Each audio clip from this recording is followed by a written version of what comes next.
اللہ کے سامنے جتنا چاہیں رو لیں، وہ بیزار نہیں ہوتا۔ وہ نہیں کہتا کہ تمہاری تو عادت ہے رونے کی چھوٹی چھوٹی باتوں پر، بلکہ اللہ کے سامنے رونے سے بہت سکون ملتا ہے، دل کا سارا بوجھ اتر جاتا ہے۔ وہ رب بڑا قدردان ہے، اسے احساس ہے اپنے بندے کے دکھ کا، وہ موقع دیتا ہے بندے کو اپنے سامنے کھل کر رونے کا، تاکہ دل کا سارا غبار نکل جائے، دل صاف ہو جائے، اور پھر اس شفاف اور احساس دل کو سکون سے بھر دے۔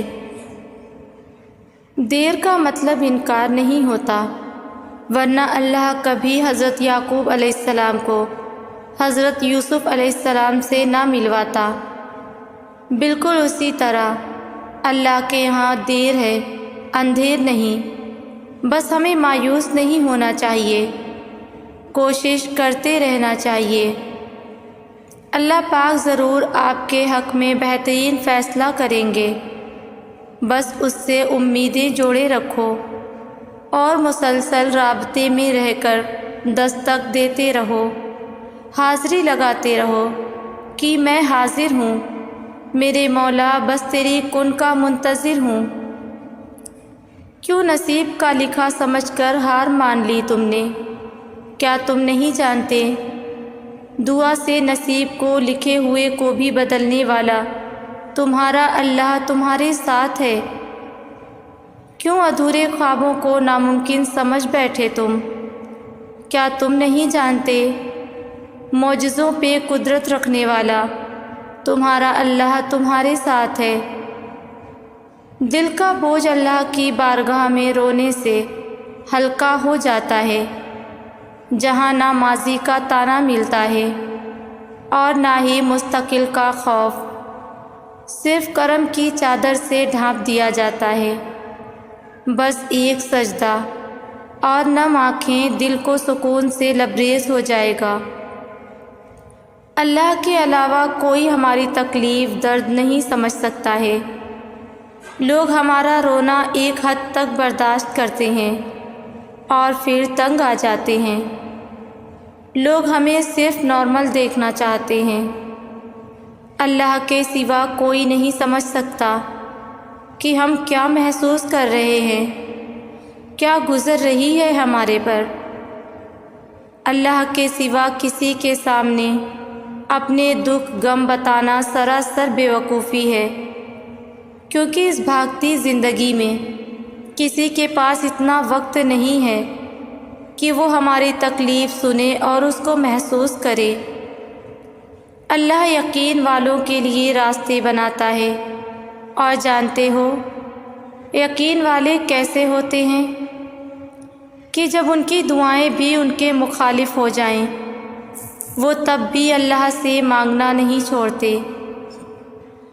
ایسا مان جب ساری دنیا ان کی آنکھوں کے سامنے بکھرتی ہوئی دکھائی دیتی ہے، اور وہ تب بھی آسمان کی جانب دیکھ کر کہتے ہیں، ہمیں پتہ ہے تو ہمیں تھام لے گا۔ تو بتاؤ پھر، کیا تم اتنا یقین رکھتے ہو کہ اپنے منصوبوں کو اس کے منصوبوں کے لیے ترک کر دو؟ اور جب صبر کرنے والے درد سے اللہ کو پکارتے ہیں تو وہ ان کے دلوں کو ٹھنڈا کر دیتا ہے اور انہیں ہر گھٹن سے آزاد کر دیتا ہے۔ تمہارا کام بس دعا کرنا ہے، اسباب وہ خود بناتا ہے، اور جلد ہی وہ تمہیں یوں خوش کر دے گا کہ تم پھر سے جی اٹھو گے، اور وہ تمہیں دعا کی توفیق اور صبر کا حوصلہ تبھی دیتا ہے جب وہ تم سے راضی ہوتا ہے، اور جب وہ راضی ہوتا ہے تو تمہاری ہر خواہش پر کن کا حکم فرما دیتا ہے۔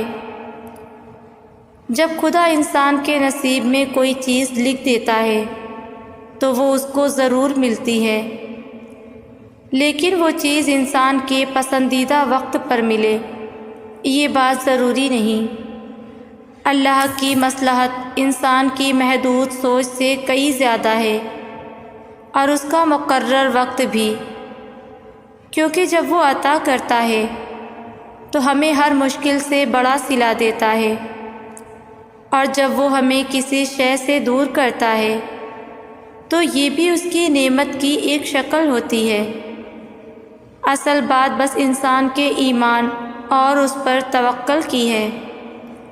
صبر رکھیے، وہ ہر تکلیف اور ناانصافی میں آپ کے ساتھ ہے، اور جس کے ساتھ اللہ ہو اسے کسی اور کے ساتھ کی ضرورت نہیں رہتی۔ اللہ تم سے بہت محبت کرتا ہے، وہ تمہیں تمہاری چاہت سے زیادہ دینے والا ہے۔ اس کے راستے پر چلتی جاؤ، کیونکہ اللہ کے راستے پر چلنے والے کی منزل بہت خوبصورت ہوتی ہے۔ قسم ہے دن کی اور قسم ہے رات کی جب وہ چھا جائے، تمہارے رب نے تمہیں اکیلا نہیں چھوڑا اور نہ ہی وہ ناراض ہے۔ یقیناً تمہارے لیے انجام آغاز سے بہتر ہوگا۔ تمہارا رب بہت جلد تمہیں وہ دے گا جس سے تم خوش ہو جاؤ گے۔